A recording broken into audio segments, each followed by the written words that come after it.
All right, fourth graders, I wanted to pop on here real quick and just say hi and say happy Thursday. I am going to read just a little bit of the Lemonade Wars. We're going to continue chapter 4. It's a pretty long chapter, so I don't know if we will be able to get through the whole chapter today, but remember we're on partnership and we're kind of getting a glimpse into Jesse's mind now. So I would have Bodie come over, but he's taken a water bottle and he is chewing on it, and he's being a little stinker right now. Can you say hi to the fourth graders? Can you say hi? Can you say hi? See that water bottle he's chewing? I'm about to take it away. Nope. Okay. All right, so let's get back on track. Sorry, I'm gonna set the screen down and keep on reading. Okay. Or the last time that Jessie had smashed the ceramic heart that Daddy had given her, and that's where we left off, where we found out that their dad is no longer living with them. She wanted back the Evan who was her best friend. But Evan didn't want her because he thought she was a baby and she was going to embarrass him in Mrs. Overton's class. So she had to prove to him that she was a big kid, that she could keep up with the crowd, that she could fit in, even with his fourth grade class. I'll show him I can sell lemonade too, just as good as him and Scott. I won't embarrass him. So Jessie got down to business. She knew she needed a partner. From past experience, she learned that having a lemonade stand alone wasn't considered cool. It was considered pathetic. And her partner would have to be a fourth grade girl because that's what this was all about, showing that she could fit in with the fourth graders. So the question was, who? It had to be a girl who lived in the neighborhood, or at least close enough to bike to her house. And it had to be someone that Jessie had talked to at least once. No way could she call up a girl she had never even talked to before. And it had to be someone who seemed nice. This last part was a problem because Jessie knew that she often thought people were nice when they turned out not to be nice. Case in point, those second grade girls. So Jessie decided it had to be someone who Evan thought was nice. Evan knew about these things. He was the one who had explained with his big arm around her shoulder, "Jessie, those girls are making fun of you. They are not nice."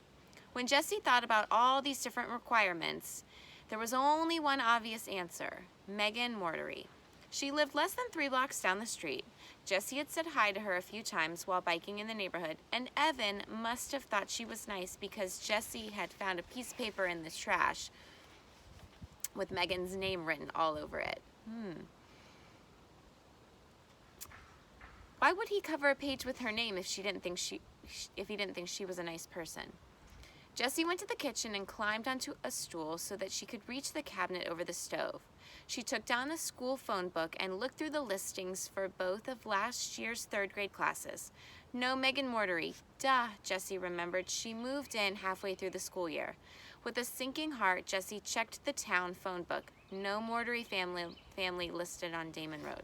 So back in the day, before the internet, you had to look. They had like a book of that had the family's name, it had their address, it had their phone number. So that's how you would find people's phone numbers if you didn't know them or needed to look them up. You looked in the phone book. Okay, said Jessie, slapping the phone book down and putting it back in the cabinet. Time for plan B. Jessie went to the hall closet and got her backpack, which had been hanging there empty since the last day of school. Inside, she put 3 cans of frozen lemonade from the freezer and her lockbox full of change. She had put a $10 bill, and it was still clipped in there from last year's birthday. Then she went to the garage, strapped on her helmet, and rode off on her bike. As she left the driveway, she could see Evan and Scott stand on the corner, but she was careful not to make any eye contact. She didn't want to talk to Evan until she was ready to, ta-da, impress him. Her heart leaped when she imagined him ditching Scott to be with her. Megan's house was so close that Jessie got there in less than 30 seconds. And less than 30 seconds wasn't nearly long enough for her plan to know what she was going to say. So she rode back and forth in front of the house about 15 times, trying to pick the right words. "What are you doing?" a voice shouted from the upstairs window. Jessie slammed on her foot brakes and looked up. Megan was staring down at her. She looked huge. Her voice did not sound nice. "Riding my bike?" said Jessie. "But why are you riding it back and forth?" she asked impatiently. "In front of my house." "I don't know," said Jessie. "You want to play?" "Who are you?" asked Megan.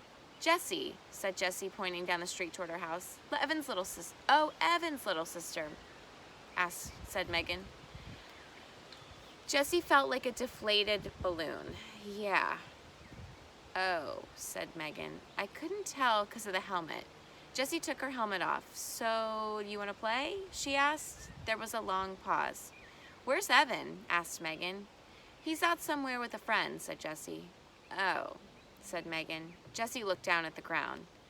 "People tell you things," Evan had told her once, "with their hands and their faces and the way they stand. It's not just what they say. You gotta pay attention, Jessie.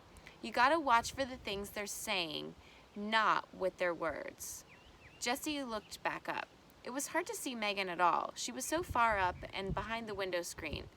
Jessie sucked in her breath. "Do you want to do something?" Another long pause. Jessie started counting in her head. 1 1,000, 2 1,000, 3 1,000, 4 1,000, 5 1,000, 6 1,000. "Sure," said Megan. Then her head disappeared from the window. A minute later, Megan was at the front door. "Hey," she said, opening the screen. Jessie raised her hand in something that was halfway between a wave and a salute as she walked in. Her sweaty bangs stuck to her forehead where the helmet had mashed them down. She was so nervous about saying something stupid, she didn't say anything at all. Megan leaned against the banister of the stairs and crossed her arms. "So," said Jessie. She stared at Megan, who was fiddling with the 7 or 8 band bracelets on her arm. Jessie counted 2 Livestrongs, 1 Red Sox World Champs, 1 March of Dimes, and 1 Race for the Cure. Those are the little bracelets. I know you guys have seen them. "What's that one?" she asked, pointing to the band bracelet with the tiger stripes. Megan stretched it off her wrist and gave it to Jessie. "It's for the Animal Rescue League. My mom gave them some money, so they gave us this and a bumper sticker. I've got like 22 band bracelets." "Cool," said Jessie, handing the bracelet back. Megan flipped it back on. She continued to play with the bracelets on her arm, running them back and forth, up and down. "So what do you want to do?" asked Megan. "I don't know," said Jessie. I don't know. Let me think. We could have a lemonade stand." Said Megan, sounding bored. "Oh, come on, it'll be fun." "We don't have any lemonade," said Megan. "I've got 3 cans, said Jessie. She slipped the backpack off her back and dumped out the 3 cans of frozen lemonade. Her lockbox came rattling out too. "What's that?" asked Megan. "Oh, that's my lockbox," said Jessie. "We can use it to make change." She felt her face getting red. Maybe 4th graders weren't supposed to have lockboxes. "How much money have you got?" asked Megan. "You mean in change or all together?" Megan pointed at the lockbox. "How much in there?" $4.42, 14 quarters, 5 dimes, 3 nickels, and 27 pennies. Jessie didn't say anything about the $10 she'd left at home. Both of Megan's eyebrows shot up. "Exactly?" she asked. What do those eyebrows mean? Jessie wondered in panic. Why was Megan smiling at her? "Jessie, those girls are making fun of you. They are not nice." Jessie didn't say anything. She had a sick feeling in her stomach that this was going to turn out badly. Megan straightened up. "Wow, you're rich," she said. "Want to go to 7-Eleven? We could get Slurpees." But Jessie pointed to the cans of lemonade on the carpeted hallway floor. The frost on them was starting to sweat off. "We could do the lemonade stand later," said Megan. "Maybe." Jessie thought of Scott and Evan racking up sales 2 blocks down. How was she going to prove herself to Evan if she couldn't even get Megan to have a stand? "How about the lemonade stand first," Jessie said, "and then Slurpees with our earnings? I bet we'd even have enough for chips and gum." "You think?" said Megan. "I know," said Jessie. And that is where we're going to stop today.